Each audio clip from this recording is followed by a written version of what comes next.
In truth, simply becoming a champion in the UFC grants a fighter a certain level of immortality. However, once an athlete reaches the top of the sport, we begin to rate them on a different scale among the all-time greats. This episode will take a look at 10 former champions who aren't as highly regarded and probably don't receive the level of recognition they deserve. Now, without further ado, and ranked in no particular order, let's take a look at 10 underappreciated UFC champions. Number 10. Chris Weidman. The All-American Chris Weidman became a household name after defeating Anderson Silva for the middleweight championship. Unfortunately, the latter portion of his MMA run has taken the shine off of a phenomenal career. Since dropping the title to Luke Rockhold in 2015, the proud New Yorker has lost 5 of his last 7 bouts in the octagon. Still, the earlier portion of his tenure in the sport warrants serious Hall of Fame consideration. Weidman had a perfect 9-0 heading into his clash with Silva, having beaten 2 of the division's best at the time in Mark Munoz and Damian Maia. Furthermore, once he became champion, Weidman defeated Silva for the second time, albeit under tragic circumstances, thus giving him 2 wins over the consensus greatest middleweight of all time. Weidman then added successful title defenses over a pair of legends in Lyoto Machida and Vitor Belfort, adding to an already impressive resume. In his heyday, Weidman was a phenomenal fighter who deserves the respect of newer fans, who may only know of his recent exploits. Number 9. Ronda Rousey. Sure, Ronda Rousey is a Hall of Famer who gets a ton of credit for bringing women's MMA to the UFC. Still, the current WWE star is seldom acknowledged for being one of the sport's most dominant champions. The rowdy one made it look easy over the course of her first 12 fights, in which she also became the inaugural UFC women's title holder. In those 12 fights, only Miocic Tate even managed to make it past the first round. Detractors are often quick to state that the level of competition Rousey faced wasn't up to snuff. However, this argument is simply revisionist history. The armbar queen holds 2 victories over Miocic Tate, a woman who would become bantamweight champion and may well end up in the UFC Hall of Fame someday. She ran over Sarah McMahon at UFC 170, who is widely regarded as one of the bantamweight division's finest grapplers. McMahon is a former Olympic wrestler who captured a silver medal, and even now at the age of 41 is the number 8 ranked bantamweight in the world. Moreover, early in her career, it took Rousey just 39 seconds to submit Julia Budd. Of course, Budd would later become Bellator featherweight champion. Julia Budd is also currently the number 3 ranked female featherweight in the world, according to the Unified Women's MMA Rankings. The way Rousey handled losses toward the end of her career and her negative attitude toward the MMA community caused some to sour on the former bantamweight champ. Still, let's give the devil her due.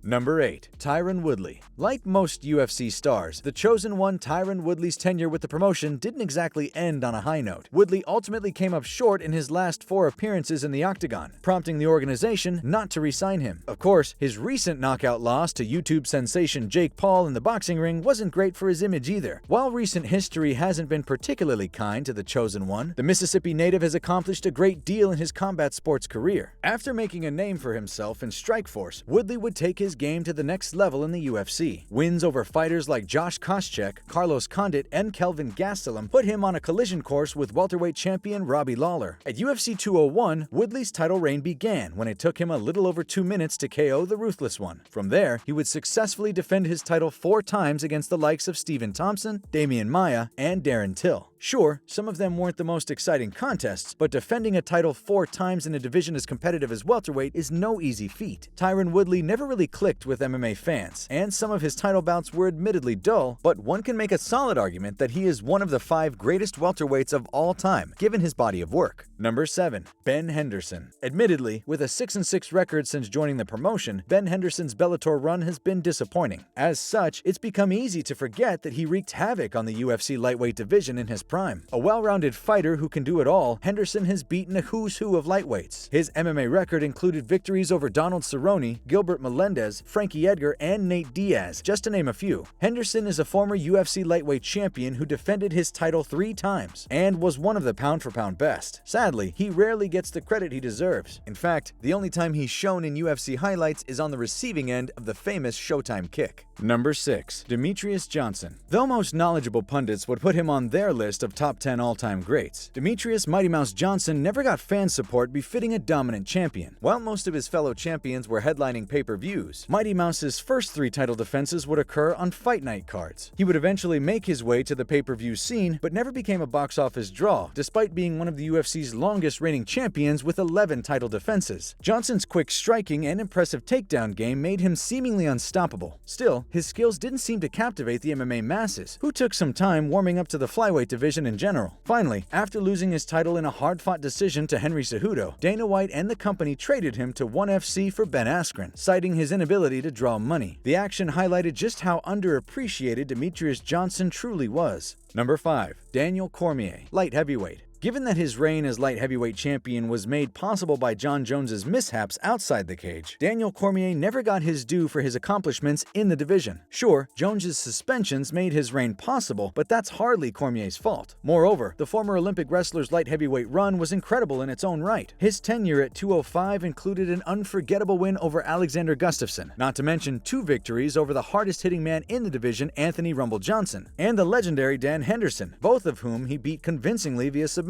Though his body of work in the division is relatively small, and Chuck Liddell fans will likely have something to say about it, one can make a case for DC being the second greatest light heavyweight. Number 4. Tito Ortiz. Though Tito Ortiz is often cited as a pioneer of trash-talking in the sport of mixed martial arts, many people seem to have forgotten what a dangerous fighter he was during the UFC's infancy. Sure, his last days in the promotion were marred by a healthy number of losses, but in the late 90s and early 2000s, there weren't many who could hang with Ortiz. Ortiz became the light heavyweight champion in April of 2000 and would successfully defend the title 5 times, the second most in the division's history. He also holds notable victories over Vanderlei Silva, Vitor Belfort, and Ken Shamrock. Perhaps more importantly, his epic feuds with Ken Shamrock and Chuck Liddell helped popularize the sport and bring it into the mainstream. While his controversial comments in recent times have caused some to stop taking him seriously, Ortiz in his prime was no joke. Number 3. Henna Barao.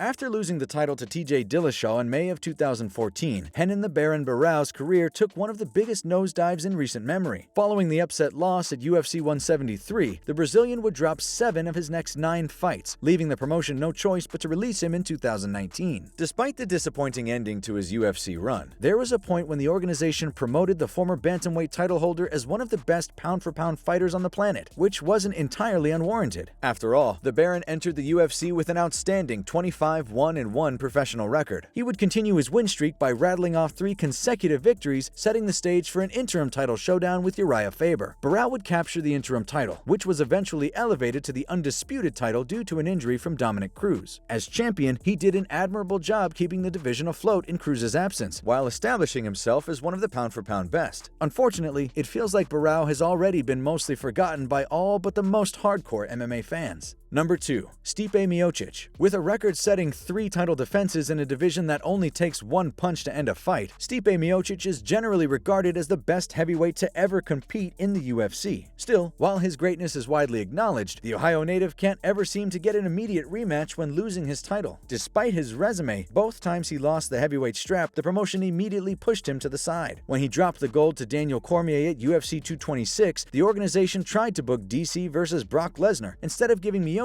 a chance to regain his crown. Of course, Cormier would eventually face Derek Lewis before clashing with the firefighter for a second time. After regaining the title, Miocic was knocked out at UFC 260 by Francis Ngannou, a man he had previously defeated. Given that the series between the two is tied at 1 apiece, a rubber match seemed in order. However, the promotion decided to give the winner of Derek Lewis and Cyril Gane the first crack at Ngannou. Pundits may appreciate Miocic, but the UFC has been a tad disrespectful at times towards the former heavyweight king. Number 1. Brock Lesnar. Brock Lesnar's legacy in the UFC is often centered around his status as a box office attraction. The WWE star could undoubtedly sell a pay-per-view. As such, his accomplishments in the cage are often minimized. Looking back on it, it's incredible what Lesnar accomplished, given his relative inexperience and the fact that he was immediately thrown to the wolves. Lesnar found himself in the UFC facing former champion Frank Mir in just his second pro fight. Sure, he was perhaps unjustifiably fast-tracked to a title shot based on his popularity. That said, Lesnar still managed to defeat Randy Couture to become champion in his 4th fight as a professional. Besides his victory over Couture, Lesnar's resume also includes impressive victories over Frank Mir and Shane Carwin, suggesting he was far more than just an attraction. As always, if you guys enjoyed the video, please be sure to let me know by leaving a like and subscribing to our channel. Apart from that, thanks so much for watching, and we'll see you on the next one.